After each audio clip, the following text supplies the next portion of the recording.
Dumating na nga si Anthony Davis sa Washington Wizards matapos ang ilang araw mula nang ma-trade siya ng kanyang dating team na Dallas Mavericks. Kasabay niyan may lumabas na balita na hindi nga daw ito natuwa sa ginawang trade sa kanya. Hindi rin naman ito kumonsulta sa kanyang dating team bago nila ito ipamigay. Pero since na-trade siya, wala na rin naman silang magagawa kundi tanggapin ang nangyari. Sinabi nito sa interview, aminado siya hindi maganda ang kalagayan ng team sa ngayon. Kita sa kasalukuyang record bilang worst team sa liga, pero pinangako nito na kakayanin nilang buhatin ang Washington Wizards papasok sa number 1 seed sa Eastern Conference at magkampiyon. Though walang question sa kakayahan ni Anthony Davis bilang isa sa pinakamagaling na big man sa liga, ay ikinadidismaya lamang ng mga fans at analyst ang parate nitong pagtatamo ng injury na posibleng makasira sa kanilang kampanya next season. As of now, sasamahan rin naman siya ni Trae Young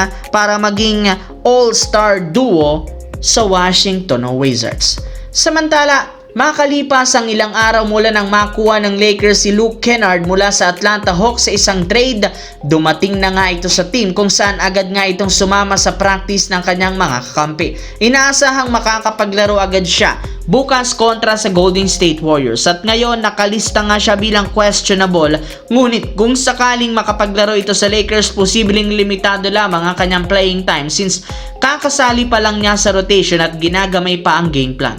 Kung meron man nga pong good news sa Lakers, meron rin naman nga ditong lumabas na bad news matapos i-anunsyo na posibleng hindi makapaglaro bukas si Luka Doncic dahil sa injury. Kaya malaki ang maiaambag ni Luke Kennard sa pagpapalakas ng kanilang opensa ngayong wala ang kanilang best scorer na si Luka Doncic sa lineup. Good thing, andito na rin naman si Austin Reeves na unti-unti nang nakukuha ang kanyang momentum. Sa kabilang banda, maaga na naman nga sanang natambakan ng Miami Heat ang Boston Celtics ng almost 20 points. Kaya marami sana ang naniwala na magiging easy game ito para sa kanilang koponan. Ngunit mukhang nasobrahan sa kampante ang Miami Heat sa second half matapos silang makabakan at matalo pa 98-96. Literal nag-choke ang Miami Heat, especially sa third quarter matapos silang ma-outscored, ma-outplayed ng Boston Celtics na pinangunahan ni Jaylen Brown na nagtala ng 29 points, Derrick White 24 points at si Peyton Pritchard na merong 24 points off the bench.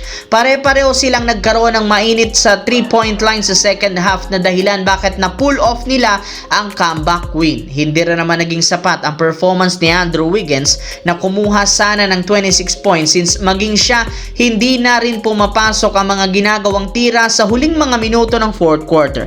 Nagkaroon rin naman sana ng open 3-point shot ang Miami sa huling segundo, sadyang hindi nga ito pumasok.